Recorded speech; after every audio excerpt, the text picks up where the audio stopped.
It is Monday, April the 8th, the last show for the regular season. Only a few days left in fantasy basketball. I'll be joined again by Noah. As always, we're talking about some fantasy awards, our awards, some sleepers, whether that value is sustainable for next year, and some silly season winners. So players who have benefited over the last month or so. This is Fantasy Basketball International. This is Balls Deep. I'm the type to get shit done. You the type to observe. March Madness on my speakers, but today's November 23rd. Got something loud in the blunt, yeah. I don't say what I want, yeah. Probably somewhere sunny getting tan. Foreign women in the sun, yeah. That's all that I need. That's all that I need. That's all that I need. Got my brothers with me. Got my brothers with me, and my mama's healthy. That's all that I need. Welcome to the Balls Deep podcast, part of the Fantasy Basketball International Podcast Network. And speaking of Balls Deep, support for this Fantasy Basketball International podcast is brought to you by Manscaped, the best in below-the-waist grooming.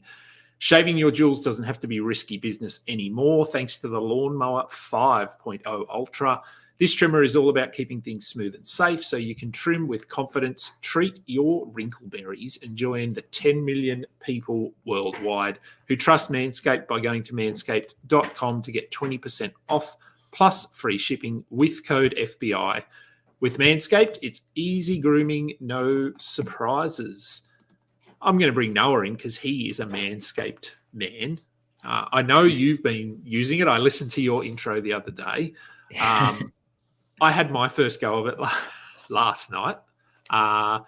Took a bit of getting used to, but seemed to do the job really well. And I've been using the Weed Whacker as well quite regularly, and it works really well. So, I mean, what's been your experience so far? Yeah, no, it's been great. The Weed Whacker is something like I'd never trimmed my nose before. So that was something that was like a whole new experience. But no, that works great. The lawnmower works great. All the other things that come in the travel kit, which is great for traveling, so you can do it with you on the go. All that stuff is, I don't know, works really well. I think I don't know. Yeah, and I would highly recommend it. It's been great. Yeah, and I jumped onto YouTube and watched a little tutorial as well. So you did what? It's not something that I said on my other show with who was I on with Matty G the other night, and said it's not something that I was too familiar with going down there and doing some work and trimming up. So it was He sounded like a pro because I listened to that. He sounded like a pro. He did. I have a feeling he might be well versed in that area. So but it's been good. It's as I said, I've been using the Weed Whacker, and I've actually used the lawnmower on not just on the old fella, but used it as a body groomer as well, and it's worked. So we used it last night. Had to get my wife to get into some spots that I can't reach, but. But no, it worked well. It did the job. So look, if you're looking for a gift or something for yourself, or spoil your partner. It's always a nice surprise. So if you're looking for any of that, remember you can get 20% off and free shipping with the code FBI at manscaped.com. 20% off and free shipping with the code FBI at manscaped.com. And they have some good deals on as well. So it's not just the 20% off. You're getting 20% off some deals that they have online as well at the moment. So well worth jumping over there. Moving into fantasy basketball now. As I said, it is the last week of the regular season. It's a weird one, so there's no games tonight because of the NCAA tournament final. We were having a chat just before we came on air about who we would like to win, and both of us are leaning into UConn a little bit more. No real reason for me. I don't know. As I said to you, I remember back to the Kemba Walker run, Shabazz Napier, a couple of that sticks in my mind. So I have no affiliation to Purdue or Purdue. And Like I've been watching a bit of it, and obviously this is off topic already, but Zach Edey is the dominant player here. I think when you watch him play, is he, well, and you're the dynasty guy, is he eligible? He's being drafted next year or making himself eligible for the draft. And I haven't heard him talked about as a top target, but am I wrong? Like, where do you envisage him sort of landing, or will he be drafted? And if so, how high will he go? Yeah, I've seen him mocked everywhere from second round to, I think I've recently seen him creep up into the lottery for some people.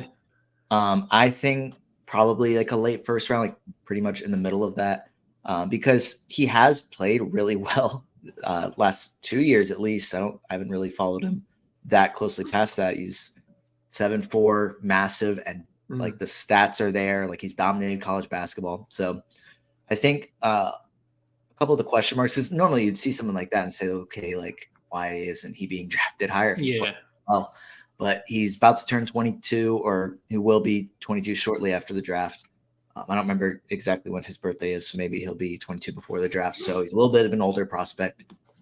He's also, because he is massive, like, how well is he going to be able to defend in the NBA? It's one thing in college when there's no defensive 3 seconds, and it's another thing in the NBA where you're having to switch on the guards a lot, and they'll just matchup hunt and attack. Yeah. So does that limit how many minutes he can be played? Maybe.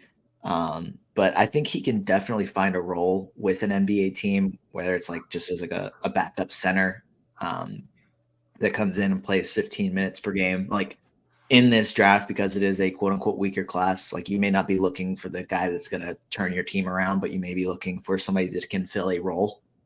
And so, yeah, I mean, like, that could work for a number of teams where they just have him as a guy that can play, 15 to 20 minutes. Like, do the Thunder take him just to have like a big guy they can bring in if they need? So I think that, I mean, he'll make it work. I just don't think that he's a guy that should be top 10 or anything like that.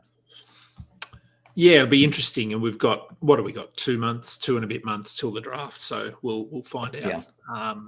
It's normally mid-June, something like that. So on to, I guess, today's topics. As I said, there's only 5 nights, I think, left of actual games. And we've got, so there's basically a week, but we've got two nights with no games, I think.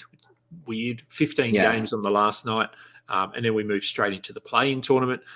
So I thought we'd go today and have a look at a bit of a recap or a look back over the season. So we'll start with our fantasy award winners for this season. And we came up with a few. That obviously, this is nothing official, but we went with biggest breakout, biggest bust, waiver wire target of the year, and then I threw in a surprise player of the year as well. I don't know whether you ended up coming up with someone for that category, but let's start with breakout of the year. Now, hopefully we don't double up, because I sent you my guys last night. I didn't double up on any, but you did steal some of the guys I really wanted to put. That's why I sent it to you before you sent anything to me, because I figured there might be. So who's your fantasy breakout player of the year? Well, mine would have been your guy, which I'll let you share. But I went with Tyrese Maxey because, I mean, for a while there, he was a top 10 player in fantasy. He's kind of slowly creeped down. I think he's 18th right now in 9-cat, according to Basketball Monster.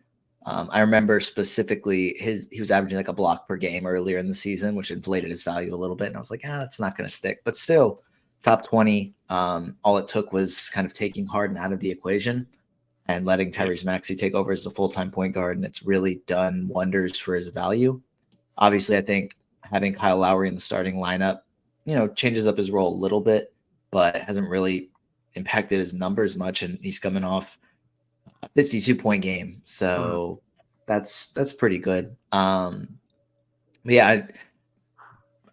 want to say he was being drafted like 4th round, maybe 5th round. And so he's, knocked that out of the park. Yeah, so his ADP, so his Yahoo ADP was 50, Fantrax was 58. So, fifth round even. He's probably one of the guys that we finished drafts, and then I went, why did I not target him more? Like it all made sense, kind of thing.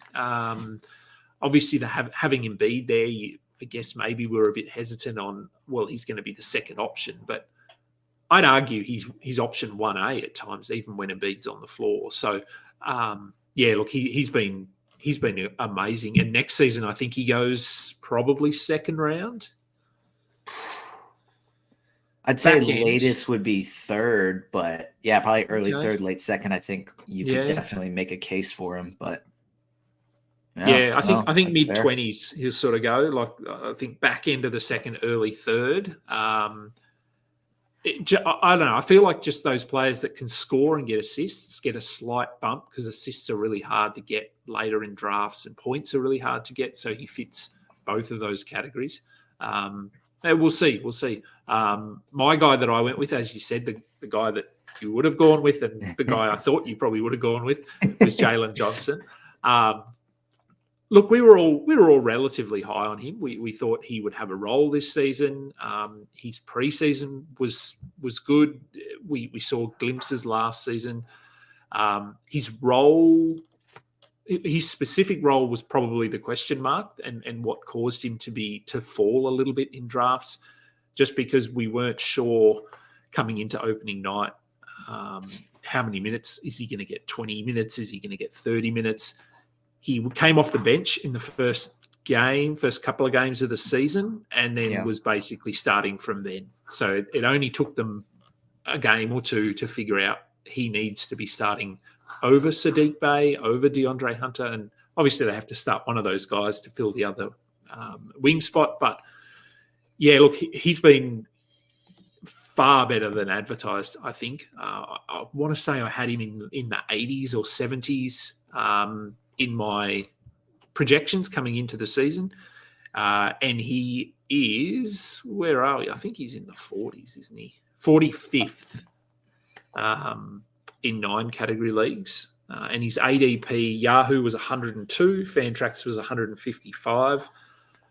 So he's obviously smashed through that. And I think we've just seen, I know Atlanta haven't had a good year. And on Atlanta, Trae Young has been cleared to return to practice, I think I just read. Where are we? I just read something. Cleared to resume contact and practice. So it's looking like he'll be back for that play-in tournament game against the Bulls. So that's good news. But I think there's been a shift in Atlanta this year, and you're an Atlanta fan. So it's very early, and then there's a lot that could change between now and next season. But what do you think their lineup looks like? I think Jalen Johnson is key. Like he will be part of their team, and he will be a big part of their team. Are they going to go with Okongwu? Are they going to get rid of DeJounte Murray or Trae Young? Any thoughts on that at the moment? Yeah, real quick, just to add on to what you were saying about him preseason, I remember specifically saying that the Hawks struggled with their offense was still awesome last year with Trae Young, but having John Collins have such a down year with his shot, he wasn't able to space the floor quite as well. So Sadiq Bey ended up being more effective on the offensive end, or helping the offense more, just because he could space the floor. And so I thought, okay, Jalen Johnson's going to see more minutes this year, and eventually he'll take over as the starter. But it's going to take a while. No guarantee that it even happens this season, because one, I didn't think he was going to be as good as he was, or as good as he has been.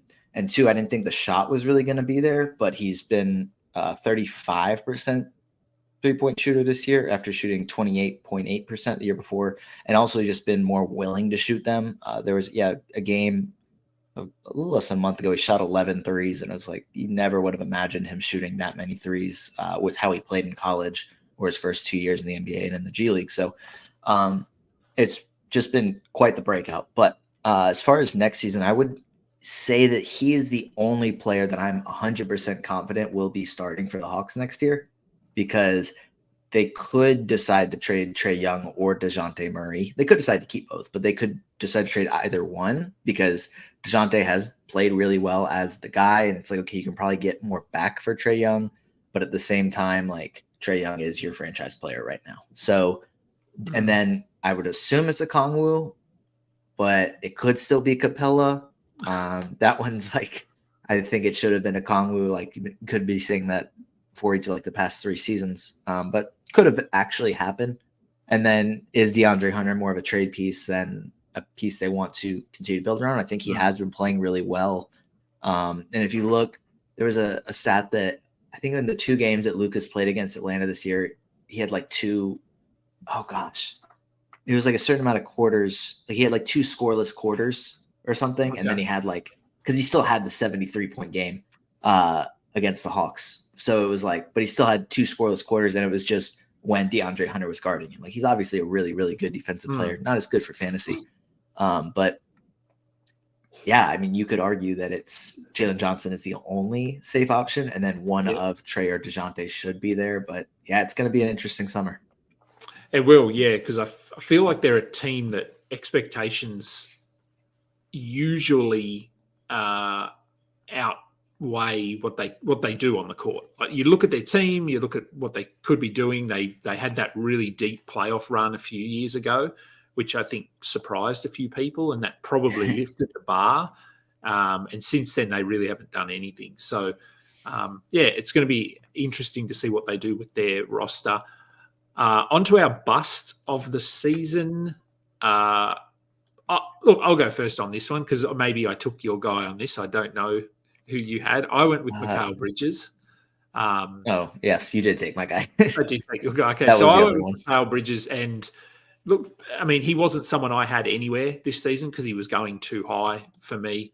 But he was going second round in some drafts. I think people were really high on him after what we saw down the stretch last season. But, I mean, if you look at the bigger sample size of what he was doing in Phoenix, then maybe we should have seen that was an outlier. So, yes, his Yahoo ADP was 21, Fantrax was 22, and he ends the season. He's currently the 85th ranked player. And look, I mean, his numbers aren't terrible. 20 points, almost 5 rebounds, almost 4 assists, a steal, 44 from the field, 81 from the line. Not great, but not terrible. Health, obviously, he plays every game, every season at this point. I think we just have to expect that somehow. So I think if he'd been going sort of where he should have, which was probably in the 50s, then he's 2 or 3 rounds below where people would have taken him, it's not a disaster. But if you were taking him in the second round, then it's been a disaster because he hasn't been even close to that. Was he someone that you targeted this season, or was he just too high? He wasn't somebody I drafted anywhere that I remember. Maybe in a mock, but I don't remember that for sure. I remember saying, like, if you're drafting Mikal Bridges in round 2 or 3, you're drafting him because you know he's going to play 82 games. And obviously, like, things can happen, but he's about to play 82 games again.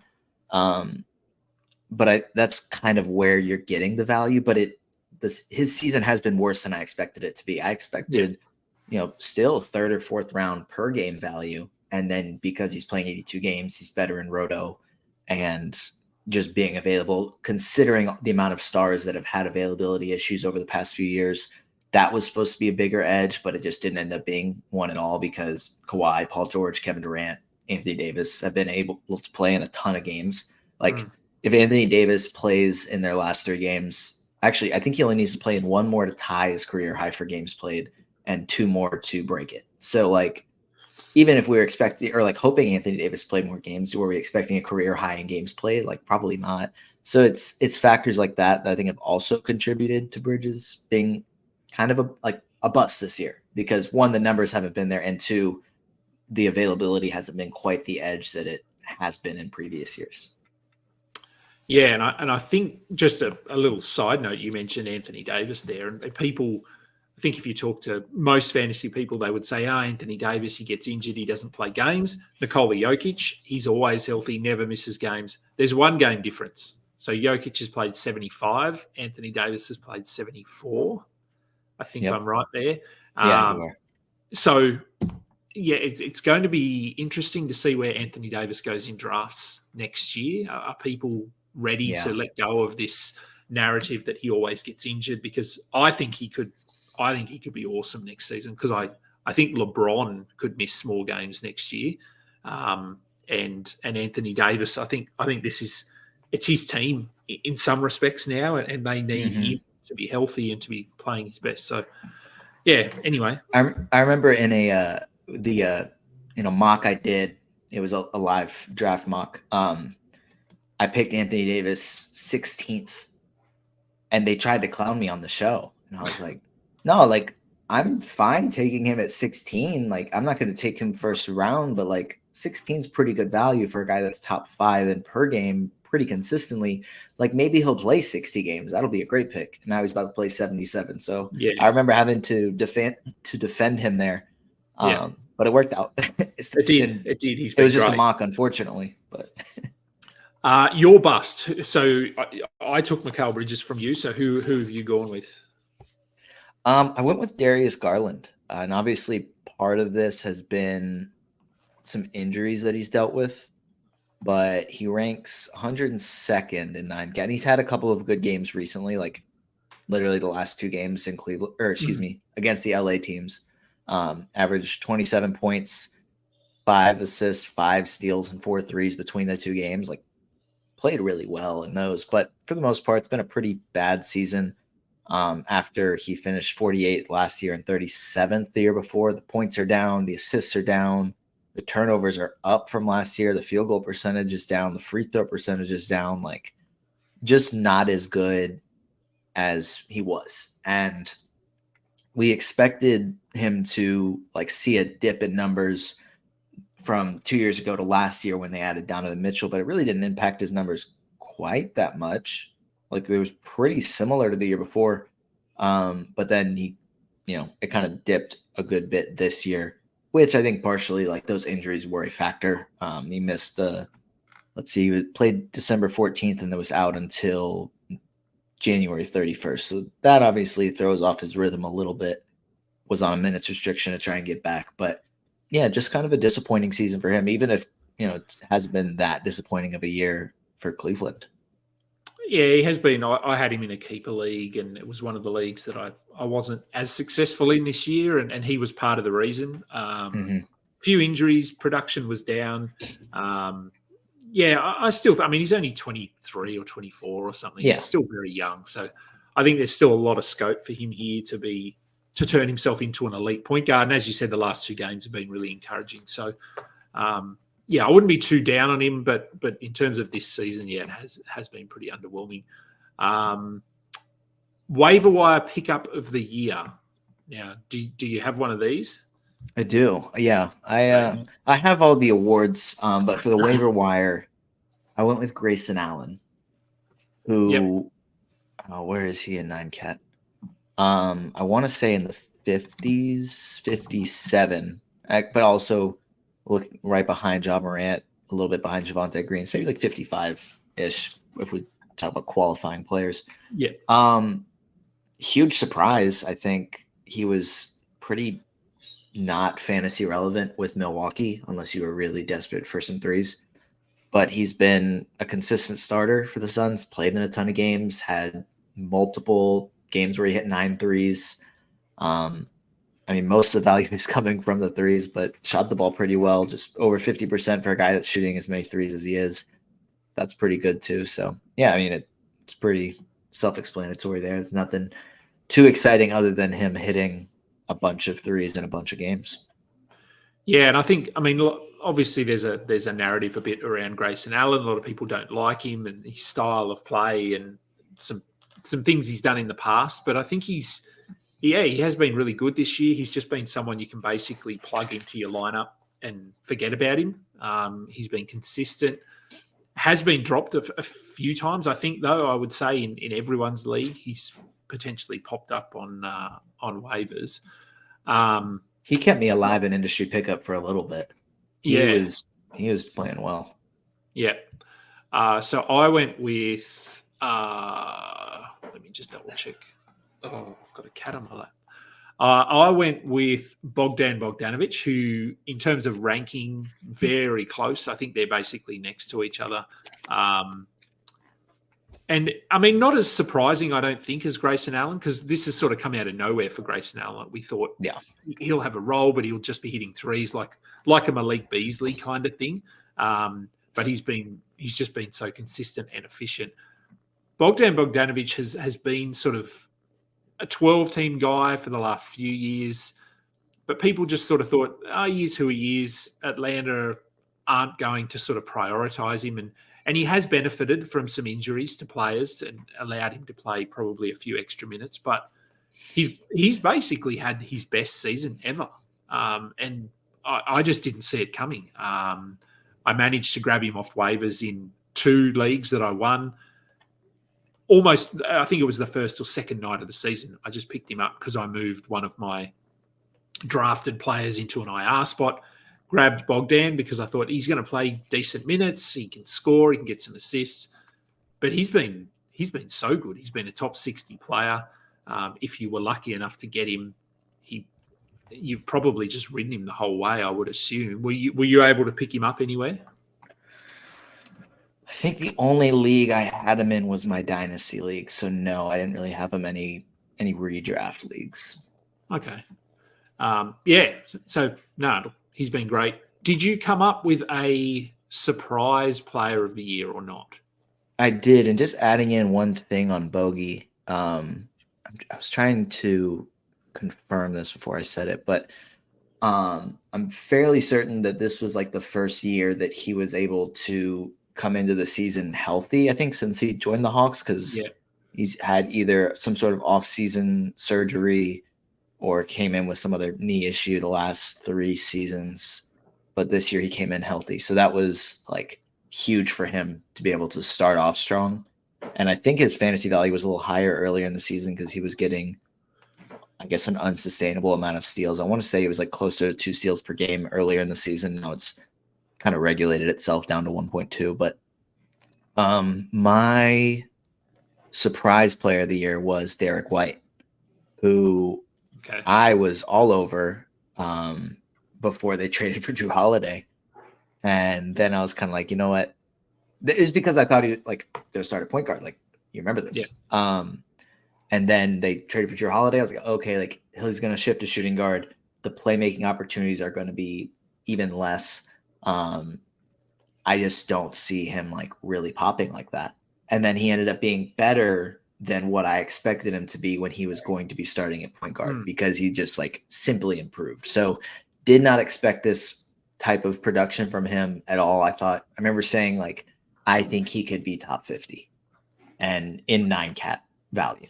But he has been, I don't remember exactly where he is now, but obviously 28. Earlier in the season, he's 28th.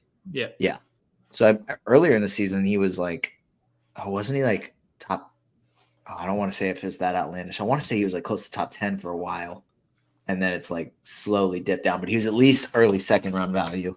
And now he's early 3rd, which still blows his ADP out of the water. Yeah, he definitely didn't expect this type of season from him. No, I mean, if you look, and obviously rankings aren't everything, so you don't just look at rankings. But if you look at the rankings here, he's ahead of Sabonis, he's ahead of Trae Young, Jalen Brunson, Giannis, DeJounte Murray, Anthony Edwards, Jamal Murray, Karl Anthony Towns. So he's ahead of a lot of players that you would say have had really good seasons. So that just puts into perspective, I think, how good he's been this year and health-wise.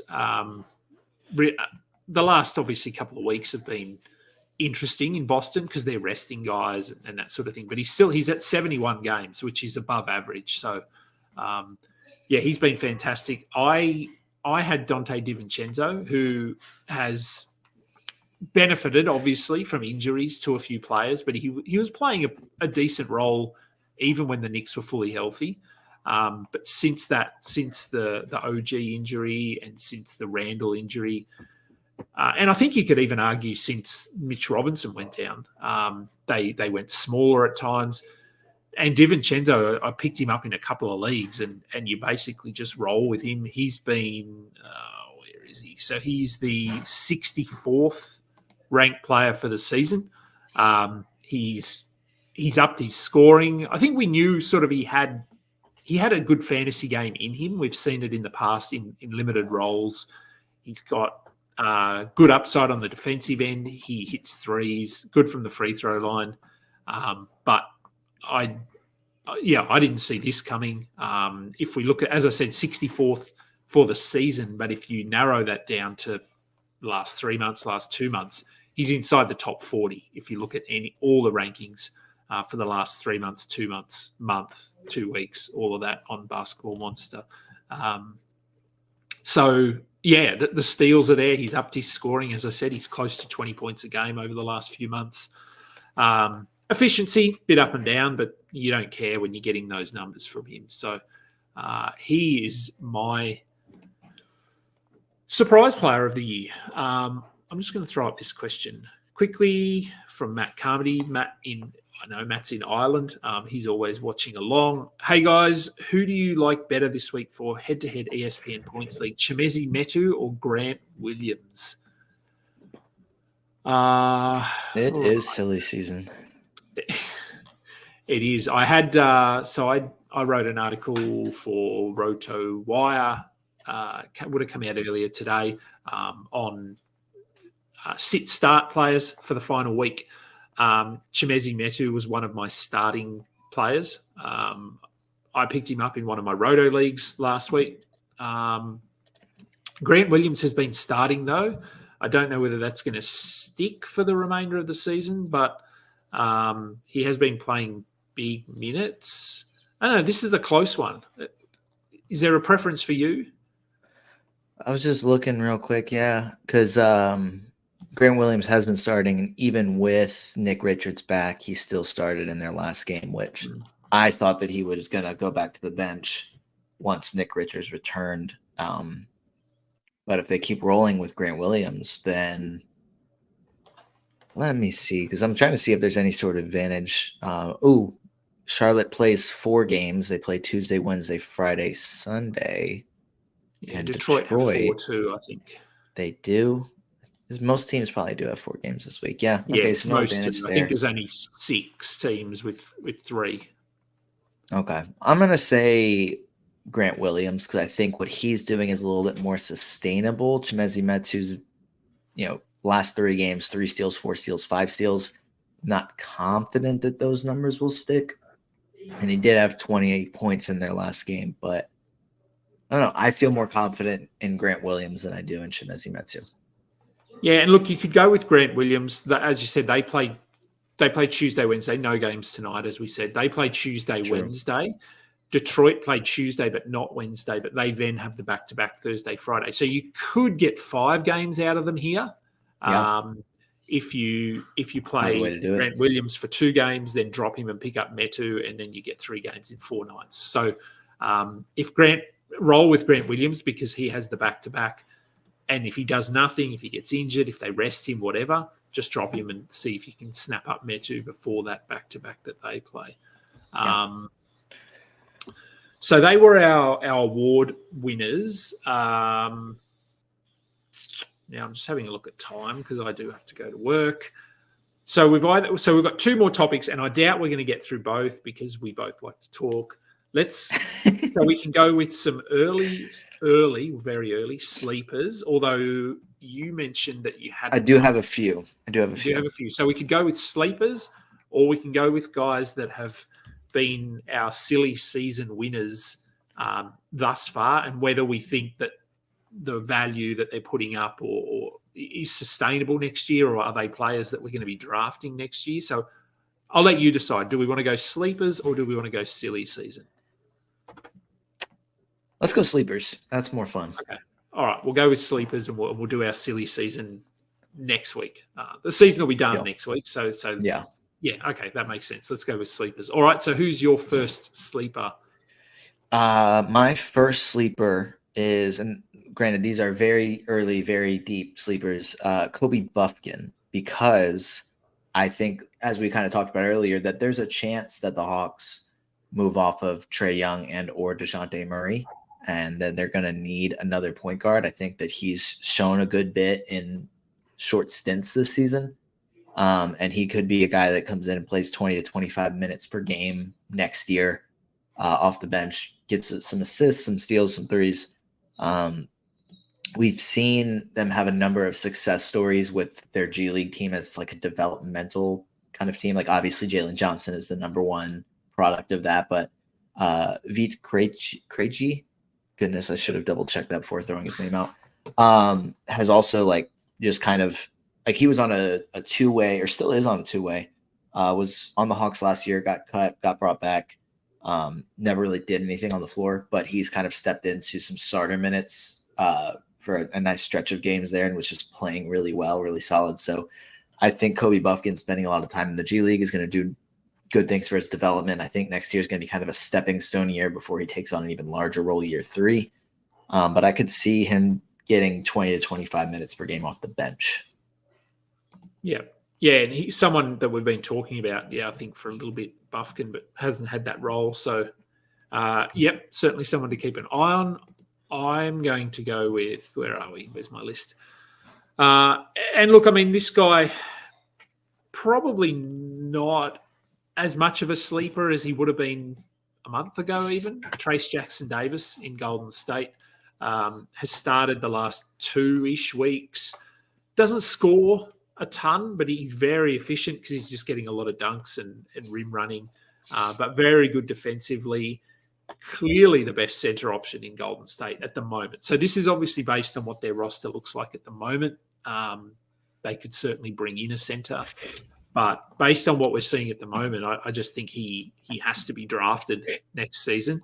And I mean, he doesn't have the upside, I suppose, to probably be a top 50. Like, if I was to put him and Okongwu next to each other, I still think Okongwu has a higher ceiling at the moment. But just given what we've seen in Golden State, they look better with him on the floor. They've finally just gone away from Kevon Looney. Draymond Green, who can play center as well, is just getting old and crankier. So, I think Jackson-Davis needs to be rostered, and if he can play 30 minutes a night, just that defensive upside and efficiency from the field. And obviously offense will come as he gets more comfortable in the rotation, and some of these other players defer to him a little bit more. So, I think he is someone to just keep an eye on for next season. Yeah, I mean, it's just all dependent on what Steve Kerr is going to do, because when he gives him minutes, it's great. When he doesn't, it's obviously not. And pretty much outside of Steph, nobody's really had a consistent starting spot this season. So fingers crossed that Steve Kerr is rolling with Trace Jackson-Davis. Yep. Your next sleeper. My next one is Dyson Daniels, who has had a couple of good games recently since kind of returning from injury with Jose Alvarado still out.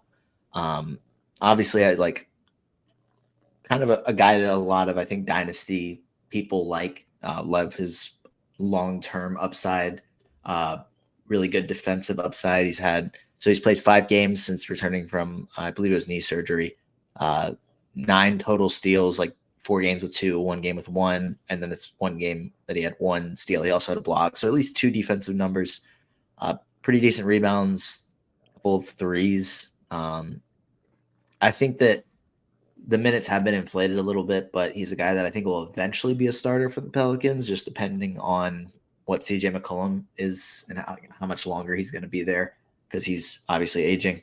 But he's a guy that I think will at least be a pretty significant bench piece for them, kind of like Kobe Buffkin, where he sees 20 to 25 minutes off the bench.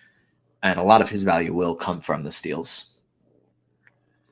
Yeah, it will. I think for me, initially you go, well, they've got quite a lot of defensive, like players with defensive upside. So Herb Jones, even Trey Murphy is decent, Alvarado, Daniels. So they do have a lot of options there in terms of defending the wing. I think the difference for me is that Dyson Daniels can handle the ball. Probably, if you look at all of those guys, he's probably the best option in terms of ball handling. And we saw that earlier in the season. There was a period there, I think it was when McCollum might have been injured. Yeah, him and Jordan Hawkins were running things. Yeah. And yeah, obviously it's a very small sample size, but I'm just going back through here. So there were 5 games where he basically was playing 34 minutes a night, scored double digits in 5 straight games. The steals were there, obviously. But if you look at the assists, that's where I think that upside is. So he had 6, 7, 6, 4, and 2 assists.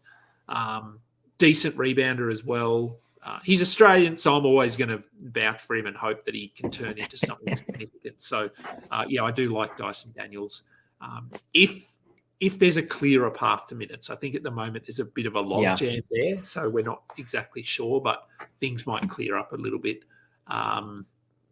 So I went with, for my next sleeper, and I mean, I'm not sure whether I'd count him as a sleeper because he's not someone that's going to be, is he drafted? Is he not drafted? But Jalen Duren, who I don't know, I really like what I've seen in limited sort of, I don't know, like injuries, Detroit.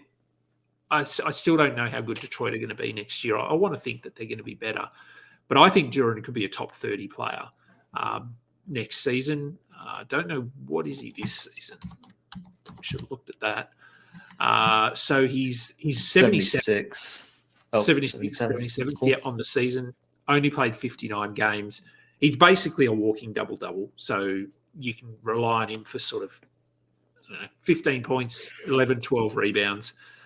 Very efficient, over 60%. Doesn't hurt you from the line, so I think that's a huge benefit for him. He's not one of these centers that will get you the typical center stats but kill you from the free throw line, so he could be an 80% free throw shooter.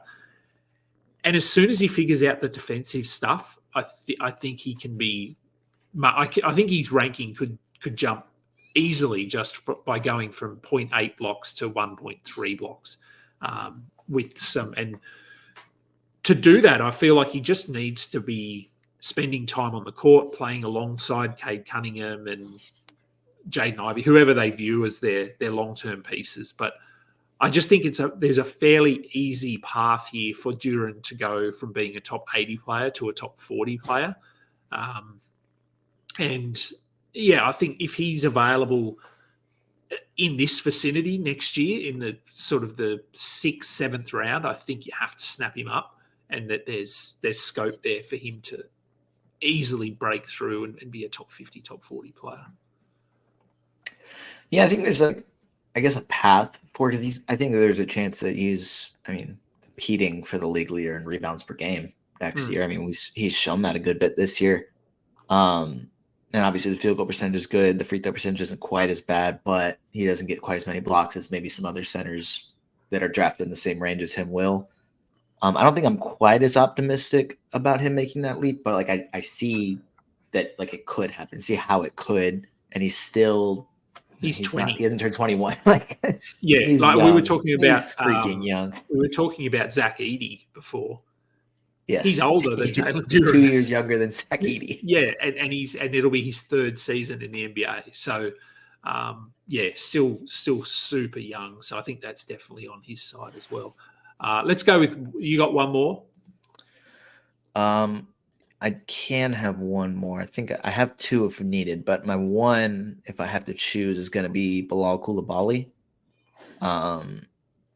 Obviously, I think he's been hurt, so he hasn't been able to see as much, but short stints and little spurts where he has some pretty solid numbers, pretty good games. I think right before he got injured, he was on a nice stretch, scored in double figures in his last 5. The defensive numbers are where most of his value is going to come from, obviously. Still was able to hit a couple of threes in that range. So I think year 2, he's still very young. But year 2, he'll come in, a year of NBA experience under his belt, and be able to start from day 1 for this Wizards team without much direction. They have a couple pieces here and there, but they don't really have a franchise player yet. And I really don't think they're going to get it in this draft unless they look out with number 1 and hit on the prospect, because there's no surefire thing in this draft. But I think he is a long-term piece, and they're going to give him minutes. They already showed they were going to this year. And then I think next season, a consistent starter from day 1. And arguably the best defender on the team, or at least one of the best defenders on the team. I just saw the cat. And then the defensive numbers will be there to back it up a little bit. Yeah, the Wizards are. Yeah, they're not a team that I have any faith in for next season. Yeah, I'm not sure what they're doing. I don't even think they know what they're doing at this stage. So yeah, he's certainly someone that I think could play a pretty big role next season. So I've got two names as well. I'm going to go with. Well, I'm just going to go with the guy. So I had Rui Hachimura, but I think he's just found a really nice role for himself, and I'm not saying he's going to break through next year or anything, but I think he should be drafted probably towards the back end of drafts, and he could be a top 100, top 90 player. So I won't go too much into him, but the other guy I had, and I just put Ball in my list to you because I did see that. Is it Lonzo? Is it LaMelo? Is it LiAngelo? Is it LiAngelo? Is it LeVar? Is it LeVar? Let's draft LeVar. It's his time. No, I'm going to go with LaMelo because I think he's going to fall next year. People are just going to be scared off by the injuries over the last 2 years. And look, he's definitely not going to be going first round like he was. He was sort of borderline first round, second round this year. Where do you think he goes next season? I think the fact that so many injury-prone players played a ton of games and they're going to start to move up draft boards, I think there's a late second. Where did he go in that early mock we did? Because I want to say that was later than I even expected it to be. I would think late second round for him, but I want to say he went maybe I'm totally making this up, but I want to say he went around 30. I will have a look. Draft results. So he went. So it was a 14 team. So 14, 28, 30. He went at 30. Okay. So I wasn't making it up. Which I think 30 is pretty late for him. I would definitely take him earlier, but I think that just kind of shows. I mean, he's going to slide down draft boards. He is, yeah. I don't think he falls to 30. Not often, but no. I could definitely see him going after pick 20 in a lot of spots.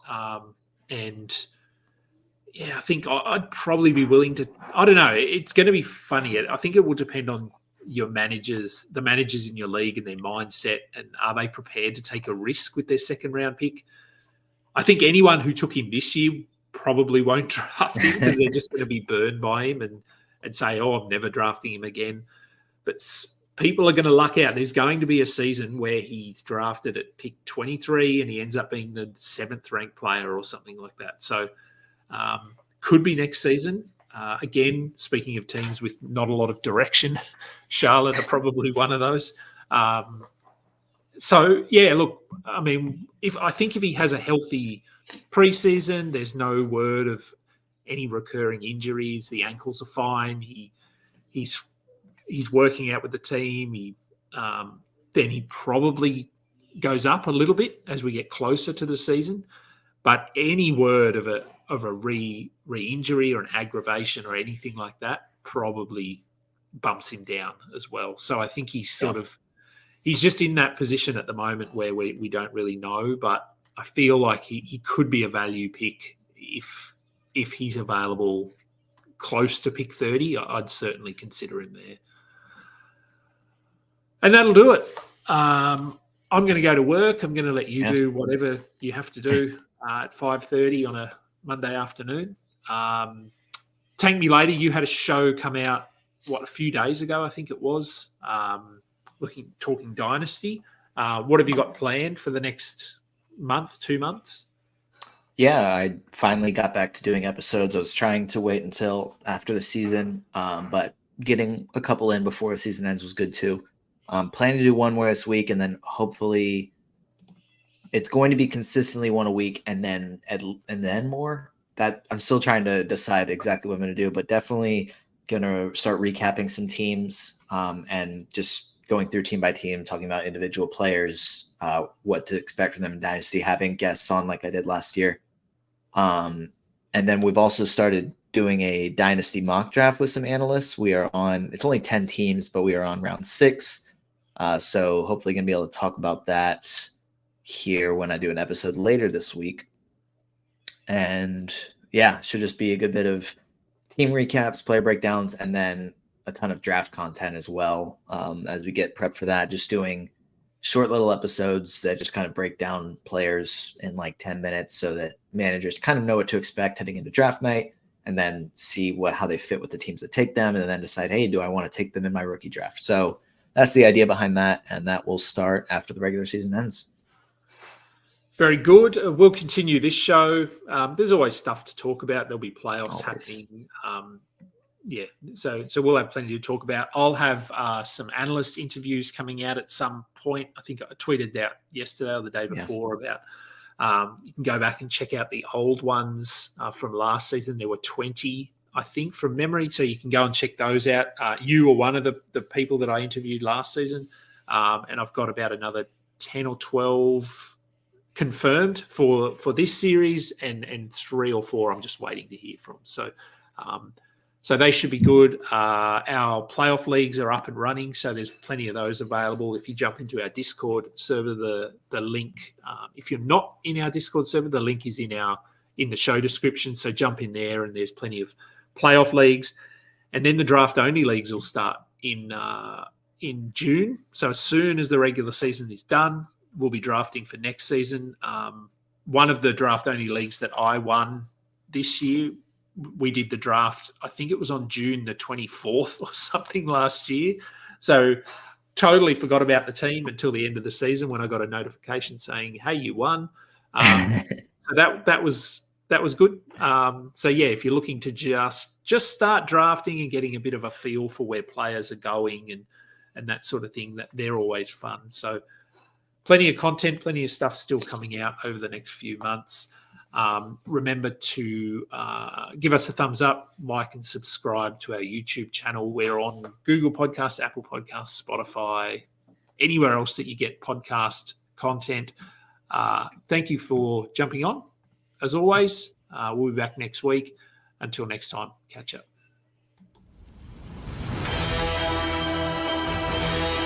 You just listened to another episode from the Fantasy Basketball International Podcast Network. Thanks for joining us. And for more information about joining our community, please check out our website at fbibasketball.com.